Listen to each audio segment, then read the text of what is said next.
we go. There we go. Okay. And next slide. There we are. Typically, not an election year, the governor and legislator has put Proposition 50 on the ballot. It authorizes temporary changes to congressional district maps in response to Texas's partisan redistricting. So the question is, should the state authorize temporary changes to congressional district maps in response to Texas's partisan redistricting? So first, I'd like to say a little bit about the League before we get started. As you may know, the mission of the League of Women Voters is to encourage informed and active participation in government and increase understanding of major public policy issues. For example, we organize and moderate candidate forums, we register voters, and we provide informational talks about issues on the ballot, which is what we're doing here this evening. We're proudly nonpartisan. We neither support nor oppose candidates or political parties at any level of government. But we do work on issues of concern to our members and to the public, and our advocacy arm does take positions on these issues.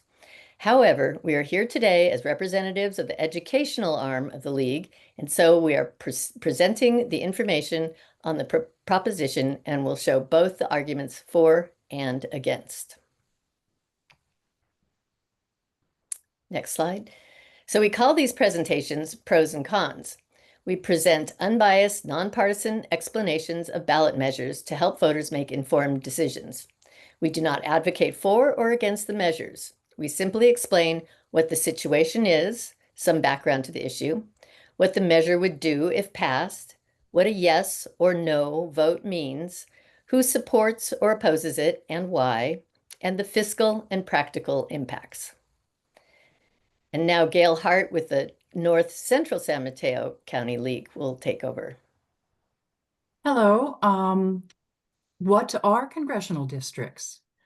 Parts of a state where people vote for someone to represent them in the U.S. House of Representatives. There are 435 congressional districts in the United States, and California has 52 of that total.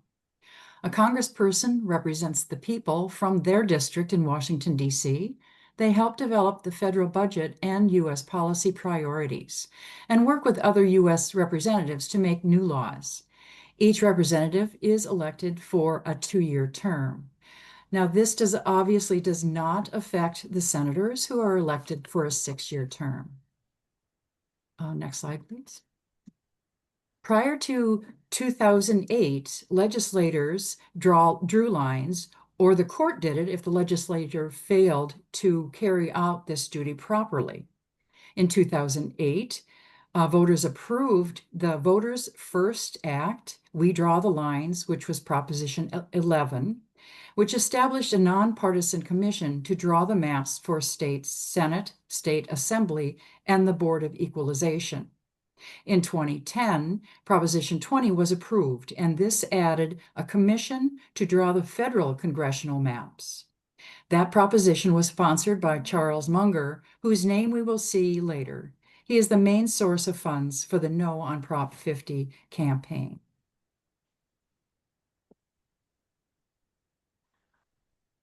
The 14-member commission is made up of 5 Republicans, 5 Democrats, and 4 not affiliated with either of those 2 parties. The commission is not allowed to draw districts that favor a candidate or a political party, and it must listen to and use public input from communities about which neighborhoods should be kept together. The selection process is designed to produce a commission that is independent from legislative influence and reasonably representative of the state's diversity. This is Article 21 of the state constitution.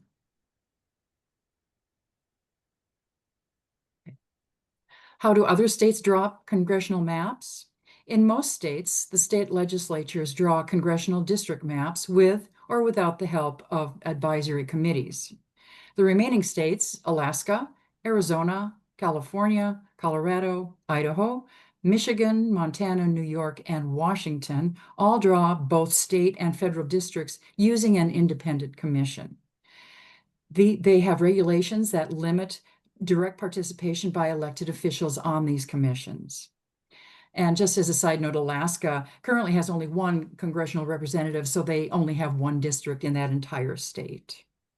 Each state other than Colorado and New York also bans commissioners from running for office in the districts they draw, at least for a few years. When are the lines redrawn? Every 10 years after the US Census is completed, states draw new congressional district maps to reflect their allotted number of representatives and to rebalance the numbers of people in each district so that the districts have roughly equivalent populations. This process is called redistricting. As mentioned before, each state decides what process to use to draw new district maps, but when drawing new maps, each state must follow federal laws. For example, each congressional district in the state must represent about the same number of people. However, the US Supreme Court in 2019 ruled the Constitution does not prohibit partisan gerrymandering to increase a party's clout. They do prohibit gerrymandering when it's explicitly done by race.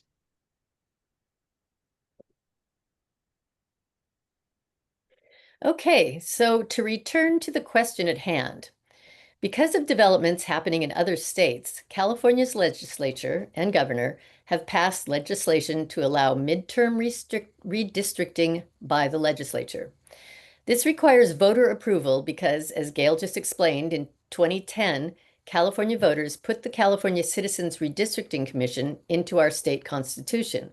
So a constitutional amendment is required in order for these new maps to be drawn. And a constitutional amendment always requires voter approval. So again, the question is, should the state authorize temporary changes to congressional district maps in response to Texas's partisan redistricting?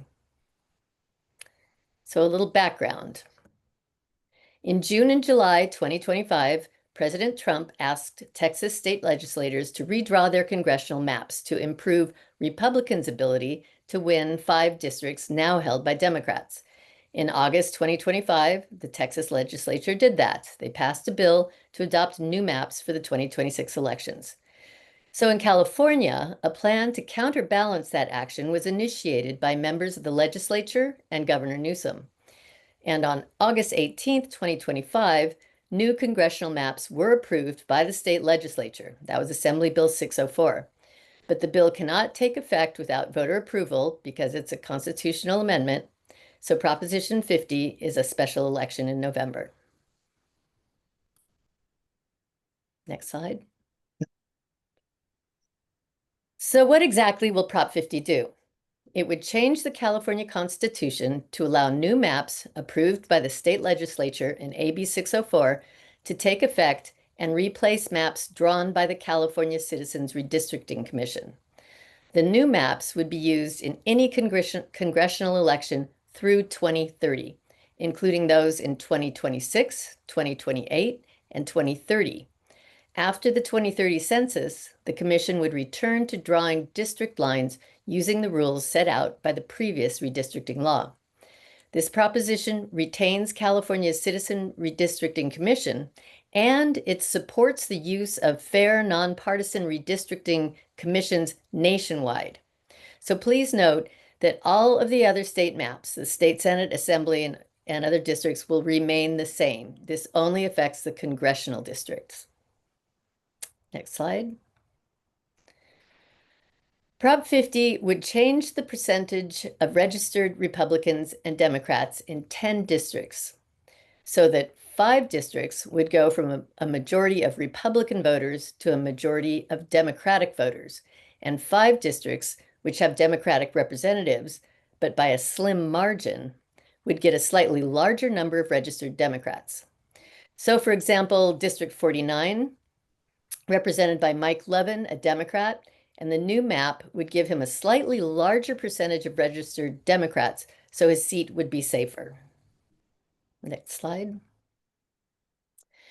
The California Legislative Analyst's Office, the LAO, projects the fiscal effects. They say that one-time costs to counties of up to a few $1 million to update election materials to reflect new congressional district maps, and also one-time costs to the state of $200,000. The Legislative Analyst's Office does not include special election costs in its analysis. The LAO only analyzes the fiscal impact of the measure if passed. So this special election is estimated to cost over $200 million. Back to Gail. The league would like to let you know about how these pros and con arguments are compiled. They come from supporters and opponents as published in the official voter information guide. The league cannot vouch for their accuracy. They do not represent our viewpoint necessarily, and they reflect their supporters and opponents' opinions and may not be based in fact. Next slide, please.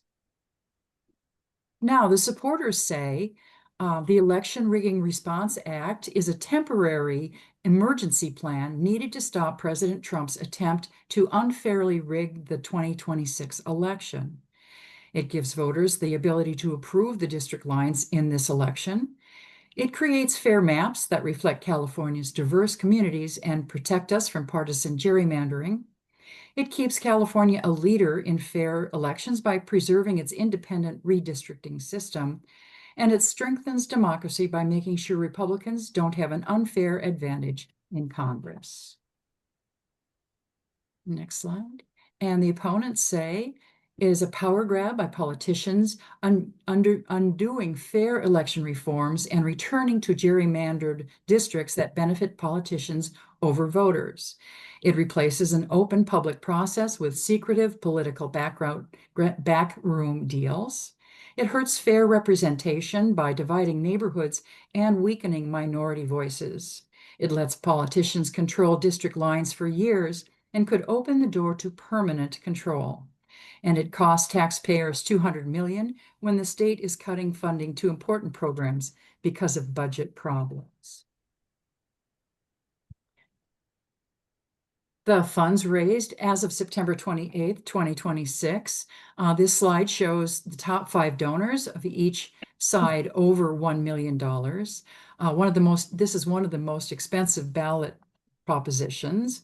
The yes side has a diverse group of unions, PACs, private donors, and no is funded by Charles Munger Jr., who was one of the main forces getting Prop 11 and 20 on the ballot. Also, unitemized contributions right now on the yes side equal 36.6 million from the House Majority PAC for Prop 50, although this is not listed. Lisa? And I'd just like to repeat, please type in your questions in the Q&A, should be at the bottom. Type in the questions, and after this presentation, we will address all of them. Thank you. So here's a look at the current and proposed congressional districts. You can see most districts experience some change in their district lines. But as we talked about, only 10 districts will actually be impacted by this proposition. Those, as you can see, are primarily in the north and the south. Now let's take a look at the 2 districts in our county. So San Mateo County's Congressional District 15, you can see we will have no change at all. And looking at District 16, the changes are very small. There's a tiny area below San Jose that changes districts, and that's it. So to recap, what does your vote mean? A yes vote on Prop 50 means the state would use new legislatively drawn congressional district maps starting in 2026. California's new maps would be used until the California Citizens Redistricting Commission draws new maps following the 2030 US Census. And a no vote on this measure means current congressional district maps drawn by the California Citizens Redistricting Commission would continue to be used in California until the commission draws new maps following the 2030 US Census.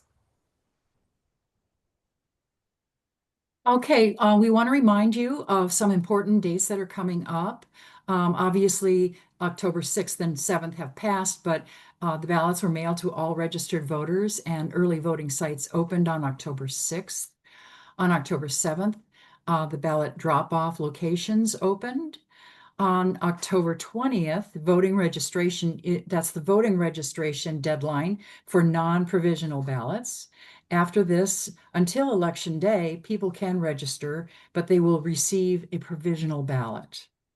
October 25th, voter centers open for early in-person voting, and November 4th, which is Election Day. All votes must be cast, or mailed ballots must be postmarked by this date. So we wanted to show you some very useful resources if you still have questions that haven't been answered. Vote 411 is an extensive, comprehensive information website that is sponsored by the League for you to receive information on not only Prop 50, but other elections that will be coming up. That is vote411.org. And to register to vote, that's at smcvote.org. And the one that's called Where's My Ballot is really a great one to keep track of your ballot. California.ballottracks.net allows you to see when they've received your ballot and when the ballot has been counted. It's very reassuring in my point of view. Thank you for listening to us. And we'd also like to thank these organizations who helped promote this presentation. The ACLU San Mateo County Chapter, Bellhaven Empowered, Delta Sigma Theta Sorority, the San Francisco Peninsula Chapter, and Thrive Alliance. Now, the recording of this webinar and the presentation slides will be available on our website soon. And at the bottom, you can see the websites for the League of Women Voters of North and Central San Mateo County and the League of Women Voters of South San Mateo County.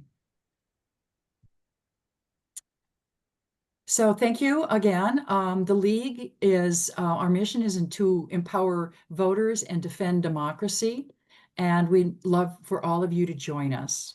Margie, do we have any questions? Hang on. Does the League have any connection to Charles Munger Jr., who has contributed significant funds on this issue? No, I don't believe he's a League member. no. Is there any alternative to proposition to doing this in response to Texas doing their redistricting?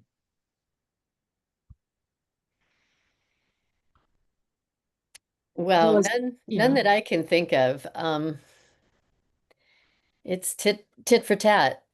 They're going to give more of their Republican representatives a chance, and so we're giving more of our Democratic representatives a chance. And at this point, I believe Proposition 50 is the most timely of alternatives. I'm not sure that anything going forward would be in time for the 2026 election. Although other states are doing similar things, Mhm. both Republican and Democrat. Thank you. And then we do have a question about the League's position on Prop 50. And why the League has not come out with a position for or in particular against. Well, the League is neutral on this, and I believe that the reason they're neutral is because although the League is political, it is nonpartisan. And I think the League felt that if it came out in favor or against, it would indicate a partisan position. And officially, the League of Women Voters of California has no position on Proposition 50. Mhm. That is their statement. And I will add, you can read the full statement about the League's position at LWVC, League of Women Voters California.org/Prop 50. The entire the entire, that explains more fully the league's no position on Prop 50. We have another question about Charles Munger and why has he given so much money in opposition? And about other organizations opposing the measure. We showed that slide. If one of the presenters has the slide handy, they could recap who is in opposition, what groups. Gail, I think you had that slide. Pull it up. I believe Charles Munger was one of the very few. I think there were only a couple that we had listed at the time that these slides were made. So I've got the slide up, and so as I understand it, Charles Munger was a big funder of the Independent Commission. So he sort of, it makes sense that he would want to keep that. The other contributor listed on the slide is the Congressional Leadership Fund. Do we know anything about that organization? Yes.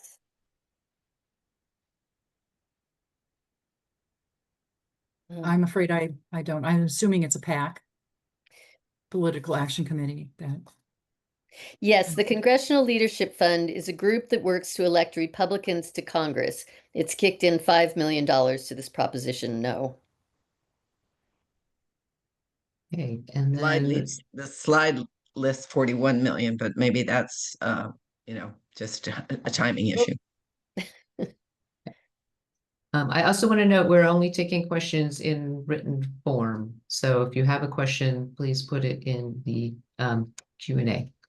And I have one other question at the moment, and it's the ballot limits of Proposition 50 was in reaction to Texas. Missouri has increased it increased Republican representation by 1 seat, and there are some other states potentially in play that may do mid-year redistricting. I guess the question is, does Prop 50 do anything about other states? no. Okay. Yeah, I've read that also, besides Missouri, Ohio, and Utah are also forcing new maps. Right, we're considering them at least. And I'm sure there will be more as time becomes closer. Yeah. Potentially. I don't have any other. Oh, here comes another. Yes, someone chimed in that the earlier question about who is in support or against might refer to the slides that were earlier. So Gail, in your the 2 slides you present of what supporters say and what opponents say, those list some of the people who support and oppose Prop 50. So perhaps we could recap the people who oppose Prop 50. I will see if I can find it. I have that slide up. Okay. And the opponents of Prop 50 listed on that slide are Charles Munger, Arnold Schwarzenegger, Kevin McCarthy, Carl DeMaio, the California Business Roundtable, the Congressional Leadership Fund, and the Republican Party of California. So the 2 listed as the big funders were the Congressional Leadership Fund, a PAC, and Charles Munger.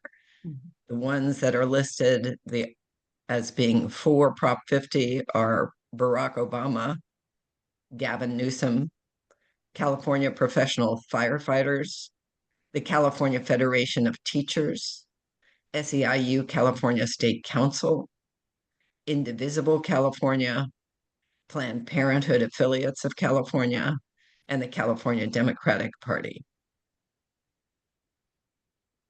Okay. I think I have another, I think it's a comment about the new district lines. The map map of the new district lines is presented in the Prop 50 booklet, so voters can see it. Yeah, so I think there was a comment in my questions about backroom deals, and this person is commenting that there really is not a backroom deal, in that the maps that the legislature drew are in the voter guides. And again, we're addressing questions in the Q&A. Are we unique as a state in having independent commission designate congressional maps? Why couldn't the independent commission that currently exists redraw the maps? I assume for this proposition. Well, wouldn't. So I'll read the question as stated, as written. Are we unique as a state in having independent commission designate congressional maps? And why couldn't the independent commission weigh in on these maps? Gail, I think you covered what if California is unique in having independent commissions for congressional maps. Actually, we're not. There are a number of states who have the draw the maps with the advice of commission. It varies by how effective or how influential the commissions are, because sometimes it's the legislature that will listen to a commission. But in California and in other states, the commission is the one who draws the lines. And at this point, the law reads that, I believe, that the commission does it at the end of every census, every 10 years. So this is, the commission wouldn't be there wouldn't be a commission at this point, because they're only chosen for after the next census, which would be in 2030. Does that explain? And also the commission is made up of 5 Democrats, 5 Republicans, and I thought it was 5 independents, but something else said 4 independents. So it's an equal body. So neither the Democrats or the Republicans would be okay with gerrymandering the districts to favor one party over another.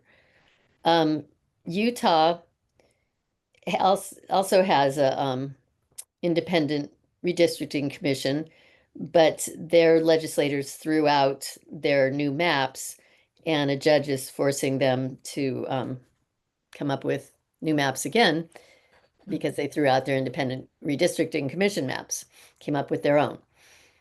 So lots of shenanigans. Going on there. I have another question. Is there anything that prevents the politicians from moving in and making these districts permanent?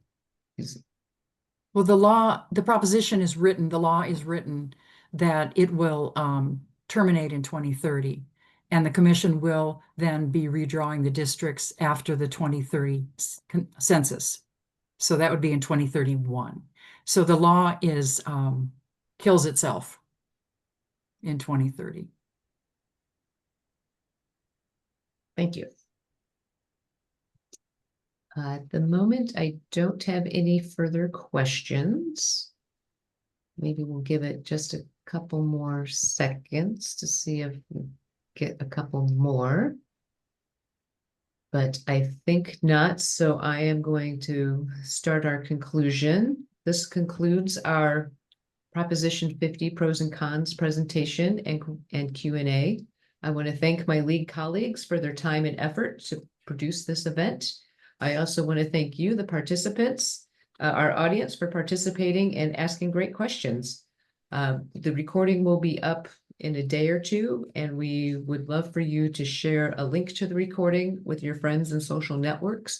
You will find the recording on our websites of the League of Women Voters of North and Central San Mateo County and the League of Women Voters of South San Mateo County.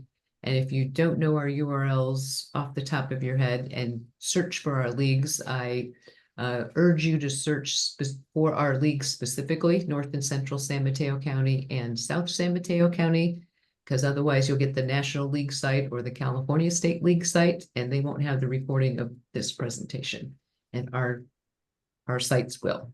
So, so those are the things to search for. Again, we thank you very much for your attention and participation and great questions and wanting to be educated on this issue. And with that, I will say good night and be sure to vote. Thank you.